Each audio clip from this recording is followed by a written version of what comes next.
Dearest Gentle Reader, has been said that of all bitches, dead or alive, a scribbling woman is the most canine. Whistledown is a woman.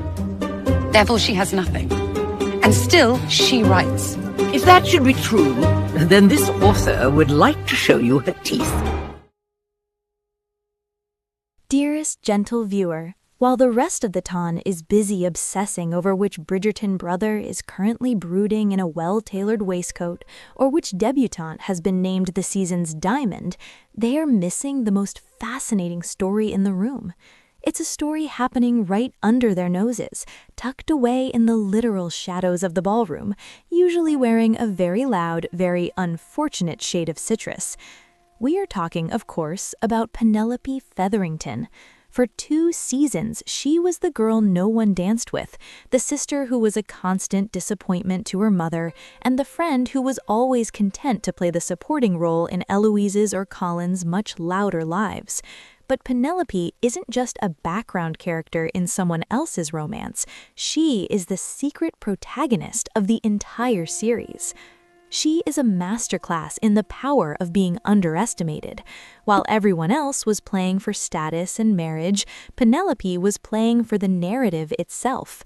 Today, we're peeling back the layers of the most complex figure in the Bridgerton universe. We're going to look at how a wallflower turned invisibility into a superpower, how she built an illegal publishing empire from her bedroom, and why she might just be the most dangerous person in London. Chapter 1. The Safety of Being Unseen. There is a very specific kind of freedom that comes with being completely ignored. In a society as obsessed with observation as Regency London, a world that is essentially a 19th century panopticon, being invisible is a tactical nuke. Penelope's entire life was designed by the people around her to make her a ghost. At home, she's the sensible one, which is just Portia Featherington's code for the one I don't have to waste my best schemes on. Her sisters, Philippa and Prudence, use her as a verbal punching bag to inflate their own mediocre social standing. And in the ballroom, she's the girl in the tactical citrus, those garish yellow and orange dresses her mother insists on. They aren't just bad fashion choices, they're a visual signal to the ton that Penelope is not a threat. She is just Penelope. But here is where the masterclass begins. Penelope didn't just endure being overlooked, she leaned into it. She realized that when people think you are unimportant, they stop performing in front of you. The Queen of England, the powerful mamas, and the arrogant lords will whisper their darkest secrets or commit their greatest scandals while she's standing 2 feet away, because they literally don't see her. To them, she's just part of the architecture. Penelope turned the ballroom into her personal laboratory.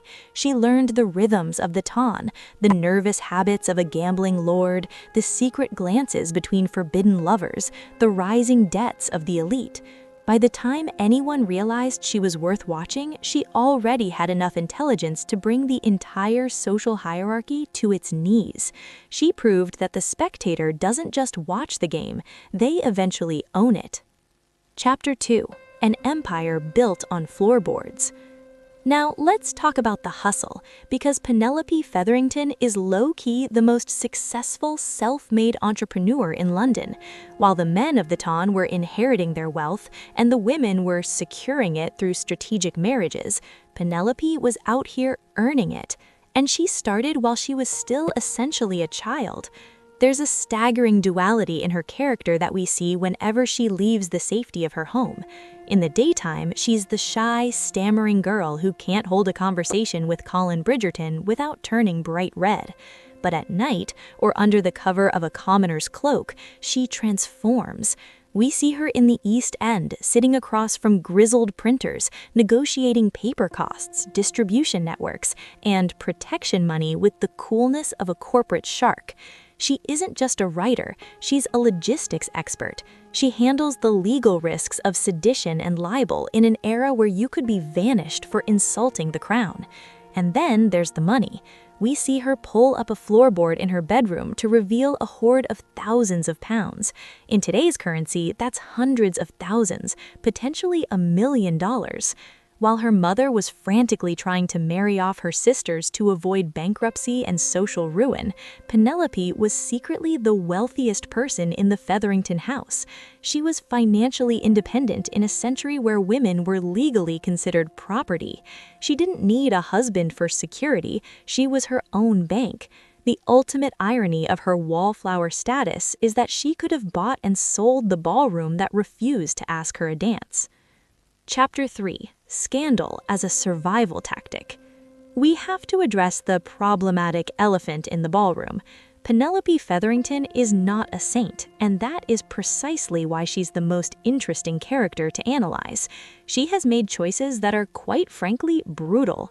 She outed Marina Thompson's pregnancy to the entire world. She dragged her best friend Eloise through the mud, and she spent years taking pot shots at the Queen. But when we view Penelope through the lens of a survival tactic, these choices shift from simple malice to desperate strategy. Penelope lives in a world where she has zero agency. She has no vote, no legal rights, and no voice, until she picks up the quill. Lady Whistledown isn't just a gossip column, it's Penelope's way of leveling the playing field. Take the Marina situation. Was it cruel? Yes, but it was also the only way Penelope, a girl with no social power, could stop the man she loved from being trapped in a life-altering lie. Or the betrayal of Eloise.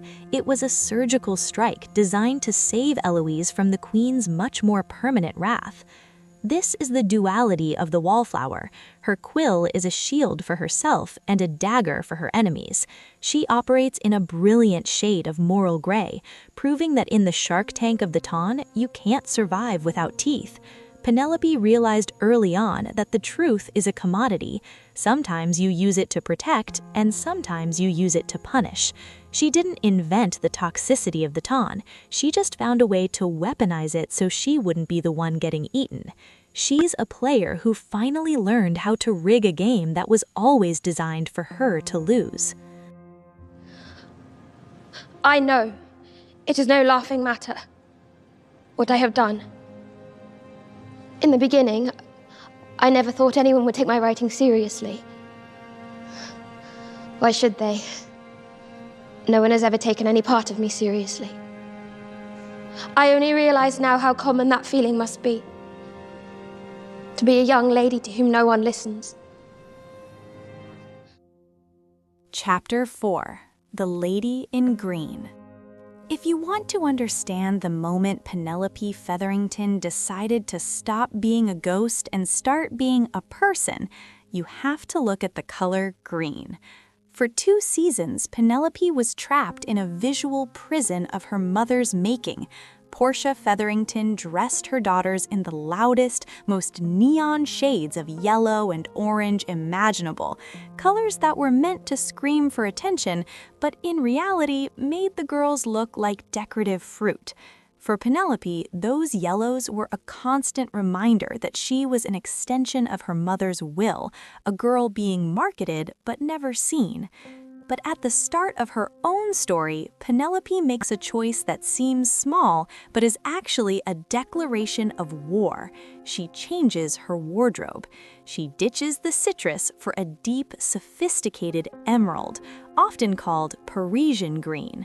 This isn't just a glow-up in the traditional sense, it's a brilliant piece of color theory. Think about the 2 major houses in this show. The Bridgertons are defined by their cool, pale blues, the color of old money, calm, and classic beauty. The Featheringtons are defined by their garish yellows, the color of new money, desperation, and loudness. What do you get when you mix Bridgerton blue and Featherington yellow? You get green.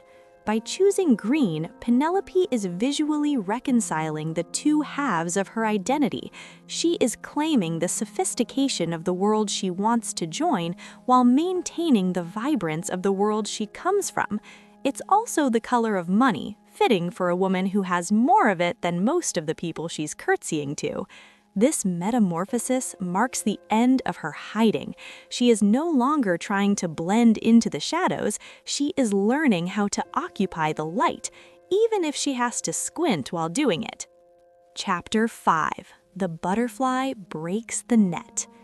The climax of Penelope's journey is a masterclass in how to reclaim a narrative that everyone else has been trying to write for you. For years, the Tun, and especially the Queen, saw Lady Whistledown as a net designed to trap them in their own scandals. But by the end of Season 3, the net is closing in on Penelope herself. Between Cressida Cowper's blackmail and the Queen's relentless hunt, the Wallflower is finally backed into a corner. In the original books, Penelope's secret is revealed in a way that feels a bit passive. It's more about her being unmasked, but the show gives her something much more powerful, a declaration of agency. Penelope chooses to step onto that stage at the Dankworth Finch Ball and unmask herself. This is where her duality finally merges into a singular, formidable truth. She doesn't just apologize for the gossip, she explains the necessity of it. She forces the most powerful people in England to look at the invisible girl and realize that she was the one holding the mirror the entire time. When she tells the Queen and the Tun that she intends to use her quill more responsibly, she isn't asking for permission to exist. She is informing them that she is here to stay. The release of the butterflies in that scene isn't just a pretty moment, it's a metaphor for her entire arc. She was the larva tucked away in the dark, the pupa hidden in the citrus cocoon, and finally, the butterfly breaking the net. She didn't just survive the scrutiny of the Tun, she outsmarted it. She managed to secure the love of a Bridgerton, the respect of a queen, and the ownership of her own voice, all without compromising the sharp, observant mind that made her Lady Whistledown in the first place. Conclusion. Yours truly, Penelope Bridgerton. So what is the lesson in the masterclass of Penelope Featherington?